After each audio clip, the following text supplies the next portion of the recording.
जय हिंद दोस्तों, मैं प्रदीप कुशवाहा होम पाठशाला ऑल एग्जाम में आपका एक बार फिर स्वागत करता हूं।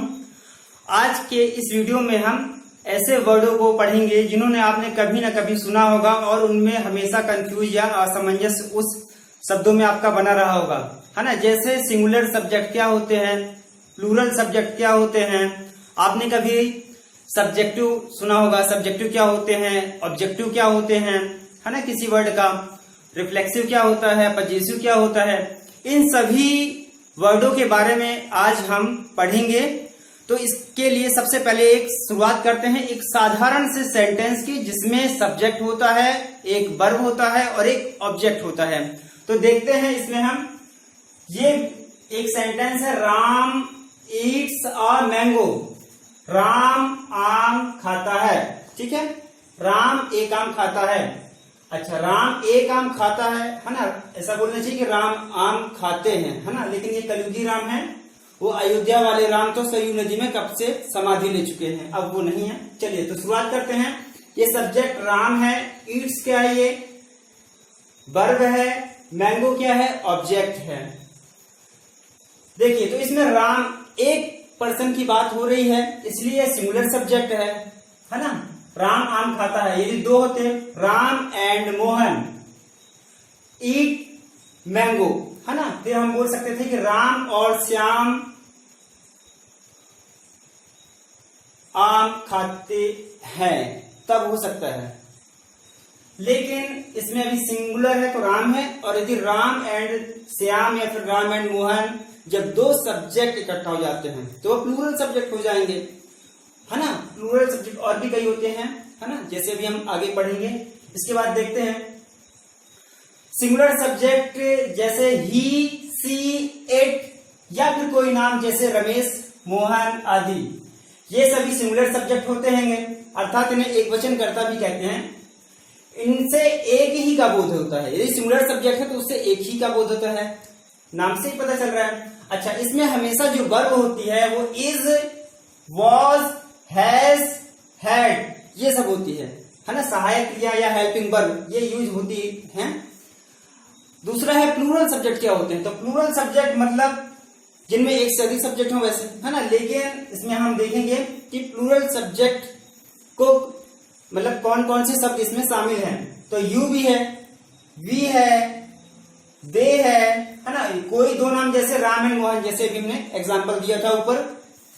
तो प्लूरल सब्जेक्ट मतलब बहुवचन करता है ना, बहुत सारे उसमें सब्जेक्ट हैं, तो वो प्लूरल सब्जेक्ट हो गया।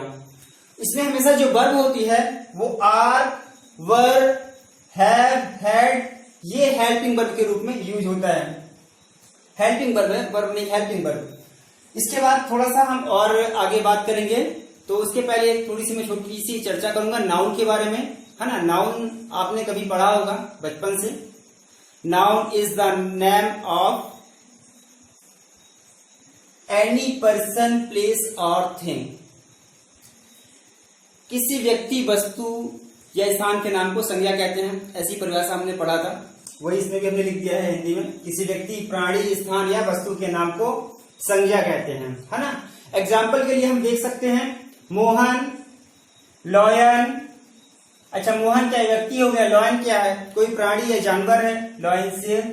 पूना जगह का नाम है, स्थान का नाम है। चेयर कुर्सी वस्तु है। तो ये आपने जैसा आपने एक परिभाषा बोला था, किसी व्यक्ति, प्राणी, स्थान या वस्तु के नाम को संज्ञा कहते हैं। Noun is the name of any person, place और थिंग। इसका देखते हैं प्रोनाउन। आपने नाउन पढ़ लिया, अच्छा, और नाउन में आपने मोहन एक व्यक्ति का नाम भी पढ़ा था, ठीक है।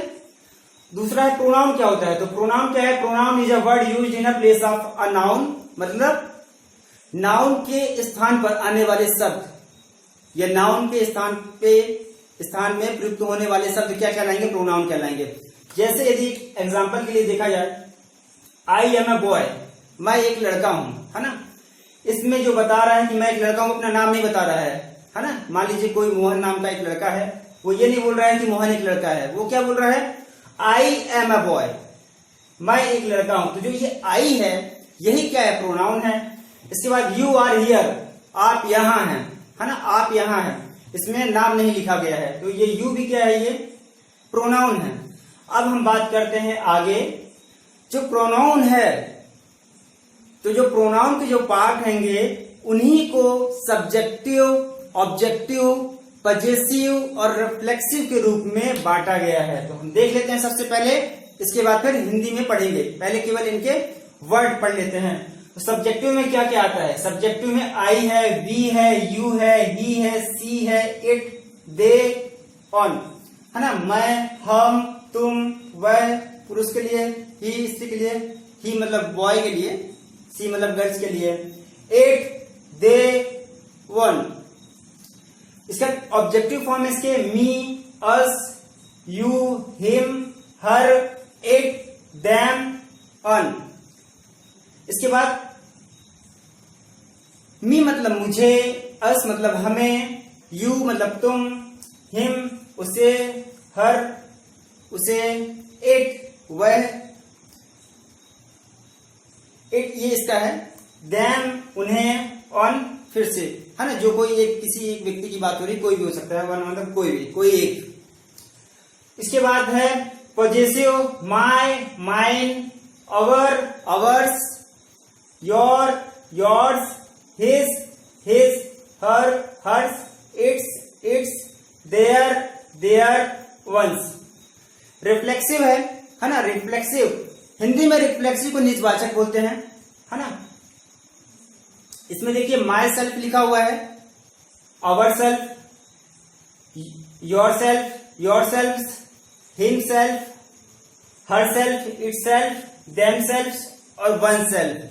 चलिए तो थोड़ा सा हम बातें करते हैं आगे। जो सब्जेक्टिव का आई है ना, कोई भी सब्जेक्टिव यदि जो होता है ये किसी नाम के बदले आ रहा है ना। जैसे मोहन है, यदि वो अपने आप अपना नाम बार बार नहीं लेना चाहता तो वो फिर आई यूज कर सकता है। एग्जाम्पल के लिए देखें कि मान लीजिए मोहन नाम का एक लड़का है, कोई व्यक्ति आता है और मोहन की साइकिल में हाथ रख के पूछता है कि ये साइकिल किसकी है, और मोहन वहीं पे खड़ा हुआ है। तो मोहन क्या बोलेगा? यह मेरी साइकिल है। ये तो नहीं बोलेगा कि यह मोहन की साइकिल है ना। तो हम नाउन की जगह जो वर्ड यूज कर रहे हैं, नाउन मतलब किसी व्यक्ति, वस्तु या स्थान के नाम के बदले जो हम वर्ड यूज कर रहे हैं वही क्या है? प्रोनाउन है। तो प्रोनाउन में सबसे पहले होता है सब्जेक्टिव, मतलब होता है आई, ठीक है। ऑब्जेक्टिव, अच्छा एक और एग्जांपल हम लेते हैं, जैसे इसी को देख लेते हैं। Ram Yeats a mango. Ram आम खाता है, मतलब राम आम को खाता है, ठीक है। आम राम के द्वारा खाया जा रहा है। तो इसमें जो ऑब्जेक्ट है वो क्या है? आम है। आम को मतलब हर वर्ड यदि हिंदी में हम देखें तो यहाँ पे को आएगा, मतलब मी जैसे लिखा हुआ है यहाँ पर। तो आई मतलब होता है मैं, और मी मतलब क्या होगा? मुझे या मुझको, ठीक है। माय मतलब मेरा। अच्छा पॉजिटिव मतलब होता है, अच्छा सब्जेक्टिव तो हम जानते ही हैं, कर्तावाचक मतलब जो कर्ताओं का सब्जेक्ट होता है। ऑब्जेक्टिव मतलब होता है कर्मवाचक, मतलब जो ऑब्जेक्ट की बात अभी हमने किया था मैंगो, उसके बारे में बता रहे हैं। तो ये ऑब्जेक्ट हो जाएगा मी। इसके बाद देखें पॉजिटिव। पॉजिटिव मतलब होता है स्वामित्व। स्वामित्व मतलब आपका अधिकार जताने के लिए, है ना। जैसे हम बोले कि दिस इज माई बैट, यह मेरा बल्ला है ना, अधिकार जता रहे हैं, इसके लिए है ये पॉजिटिव। रिफ्लेक्सिव, रिफ्लेक्सिव मतलब होता है निजवाचक, मतलब स्वयं का, यह मेरा खुद का है, यह मेरा स्वयं का है यदि हम बोलेंगे तो फिर वहां पे हम माई सेल्फ रखेंगे। जैसे हम अपना नाम कभी किसी को बताते हैं तो माई सेल्फ भी बोल सकते हैं ना। माई सेल्फ प्रतीक पुष्पा, मतलब खुद की बात करते हैं, खुद का नाम बताते हैं, तो खुद के लिए है माई सेल्फ। इसके बाद है वी। वी मतलब होता है हम। अस मतलब हमें या हमको। और मतलब हमारा, है ना, हमको। यहां पे हमको आप नहीं बोल सकते, यहां पे हमारा होगा। अस मतलब हमें या हमको, लेकिन अवर मतलब हमारा, अवर्स, अवर सेल्फ्स, है ना, हमारा स्वयं का। इस तरह से वी हो चुका है। इसके बाद देखते हैं यू। यू मतलब तुम या आप। यू मतलब यहां भी है तुमको या आपको। यहां पे ऑब्जेक्टिव मतलब उनके ऊपर आ रहा है, ऑब्जेक्ट के ऊपर आ रहा है आपको। योर मतलब आप, आपका, है ना, स्वामित्व दर्शा रहा है यहाँ पे। योर सेल्फ लिखा हुआ है ना, आपका स्वयं का, है ना, आपका स्वयं। इसके बाद देखते हैं ही मतलब वह है, ही मतलब उसे या उसको, है ना, ऑब्जेक्ट उसको। जैसे भी हम बोल रहे थे राम आम खाता है, आम को खाता है, तो को मतलब सेकंड मतलब क्या, ऑब्जेक्टिव आ गया यहाँ पे। तो ऑब्जेक्टिव चीजें ये है जहां पे जो ऑब्जेक्ट हो रहा था। तो ही का वह, हिम उसे या उसको, लेकिन हिज मतलब उसका स्वामित्व दर्शा रहा है कि अब ये कोई भी है, जैसे दिस कोई भी बैग है ना, तो बैग उसका है, तो ये हिज है ना। हिज का यूज इस प्रकार से हम कर सकते हैं। अगला देखते हैं हिमसेल्फ मतलब उसका स्वयं का, है ना, वह स्वयं। हिमसेल्फ मतलब वह स्वयं, वह स्वयं। और ये पुरुष जाति के लिए है, ये ही से रिलेटेड सारी चीजें। और स्त्री जाति के लिए सी मतलब वह, हर मतलब उसे, हर मतलब उसका। यहां भी वह पजेसिव मतलब स्वामित्व दर्शाएगा कि ये चीज मेरी है ना। लेकिन यहां पर हर सेल्फ मतलब वह स्वयं, वह खुद। आगे देखेंगे इट मतलब ये किसी वस्तु के लिए है या किसी निर्जीव के लिए या छोटे जीवों के लिए भी हम यूज कर सकते हैं इट का। तो इट मतलब होता है वह, इट मतलब, अब इसके बाद यहाँ पे फिर इट है ना, इसको, इट्स मतलब इसका, है ना। आपने पढ़ा भी होगा काऊ के निबंध में इट्स, है ना, इट्स के बारे में। इसकी पूछ लंबी होती है, इट्स जो भी है। अगला देखते हैं इट सेल्फ मतलब उसका स्वयं का, इट की बात में ही। इसके बाद दे मतलब होता है वे, और दे का जो ऑब्जेक्टिव फॉर्म होगा वो होगा देम मतलब उन्हें, ठीक है। उसके बाद देयर मतलब यहां पे अब पॉजिटिव है, मतलब देयर मतलब उनका, है ना, ये सारी चीजें उनकी है, उनका स्वामित्व है, तो ये देयर हो गया। इसके बाद है देम सेल्फ मतलब वे स्वयं। अगला है वन मतलब इसका मतलब होता है कोई भी एक, जो भी कोई व्यक्ति हो या कोई भी है, जो कोई हो, तो वन, है ना। फिर वन के बारे में बात कर रहे हैं कि उस व्यक्ति का, है ना, उस व्यक्ति का, और ये उस व्यक्ति का मतलब उस व्यक्ति को, और यहाँ पे वन से जो है उस व्यक्ति का मतलब उसका अधिकार के लिए जो भी है। वन सेल्फ मतलब जो कोई भी है स्वयं उसी का, मतलब ये कोई भी हो सकता है, इसमें वो कोई मतलब व्यक्तिगत नहीं है, ये कोई भी हो सकता है, कोई भी व्यक्ति हो सकता है। चलिए, तो अब थोड़ा सा हम एक बात और इसमें हम पढ़ेंगे कि जो आपने भी पॉजिटिव पढ़ा है तो उसमें आपने दो वर्ड पढ़ा होगा, माय और माइन। अवर और ours, your, yours, his, her, hers, its, their, theirs, और ये वंस। तो यहां पे देखिए जैसे माय है का पॉजिटिव में मतलब आप किसी चीज के लिए जब अधिकार बताते हैं कि ये हमारा है ना, अपना अधिकार जताते हैं, स्वामित्व जताते हैं कि ये मेरी है, तो इसमें माय और माइन ये थोड़ा सा ऐसे वर्ड हैं जो परीक्षा में एग्जाम में पूछे जाते हैं और लोगों से नहीं बनता है। ये फिल इन द ब्लैंक्स में या फिर ऑब्जेक्टिव में, ये किसी भी प्रकार से परीक्षा में पूछे जा सकते हैं, तो आपको इनके बारे में नॉलेज होना चाहिए। तो इसका हम एग्जाम्पल के आधार पे आपको बताएंगे कि कैसे इसका यूज करते हैं। तो जैसे मैं एक एग्जाम्पल लूं और मैं बोलूं कि this is my bag, this is my bag मतलब यह मेरा बैग है, तो यहां पे आपने माई का यूज किया है। लेकिन यदि हम ऑब्जेक्ट जो है this is my bag, object आप यदि ना लिखें, यदि आप माय का यूज कर रहे हैं तो उसके आगे ऑब्जेक्ट होना जरूरी है। जैसे कि दिस इज माय में जो माय है, इसके बाद आपने बोला बैग, है ना, इस वर्ब आया और इसके बाद ऑब्जेक्ट आपने लगाया माय बैग, तो बैग ऑब्जेक्ट आ गया, है ना, मेरा बैग। यदि आप मान लीजिए ऑब्जेक्ट नहीं लगाते हैं, ऐसे सेंटेंस में आप माइन का यूज करेंगे, फिर वहां आपको माय लिखने की जरूरत नहीं है। जैसे यदि मैं बोल रहा हूं दिस इज माय बैग, तो आपने माय के बाद क्या लगाया है, ऑब्जेक्ट लगाया है। लेकिन यदि आप जब माय लिखेंगे तो आपको ऑब्जेक्ट लगाने की जरूरत नहीं पड़ेगी, आप बोलेंगे दिस इज माइन। क्या बोलेंगे, दिस इज माइन, यह मेरा है। यहां पे आपको ऑब्जेक्ट लगाने की जरूरत नहीं पड़ेगी। तो ऐसे ही जितने भी पॉजिटिव हैं, अवर, अवर्स, है ना, अवर्स में भी ऐसा है, यदि आपने अवर लगाया है तो आपको ऑब्जेक्ट लगाना पड़ेगा उसके बाद। लेकिन आपने यदि अवर्स लगाया है तो उसके बाद आपको ऑब्जेक्ट लगाने की जरूरत नहीं है। लास्ट में आप अवर्स करके फुल कॉमा, फुल स्टॉप लगा सकते हैं।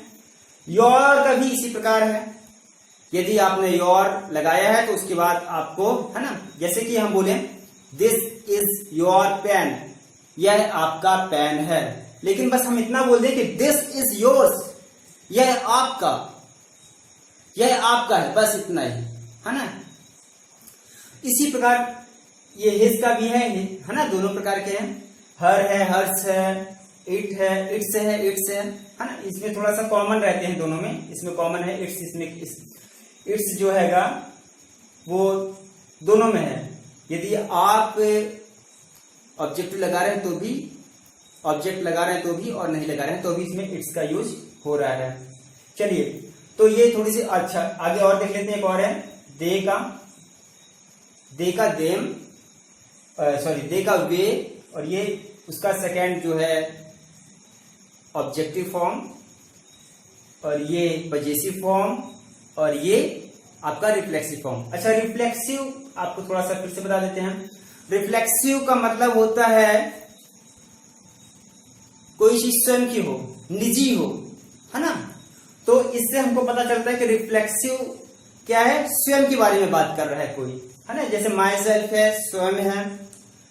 अवर सेल्फ है, अवर सेल्फ मतलब हम आपको बता चुके हैं, है ना, हमारा स्वयं का। योर सेल्फ आपका स्वयं का। हिमसेल्फ मतलब वह स्वयं, है ना, बॉयज के लिए। और यदि गर्ल्स है तो हर सेल्फ हो जाएगा वहां पे। इट सेल्फ, है ना, किसी वस्तु के लिए है, या छोटी वस्तु निर्जीव के लिए। और ये छोटे जो जीव है उनके लिए भी हम इट का यूज कर लेते हैं साधारणतः। और देम सेल्फ है, ये सारी चीजें हैं। तो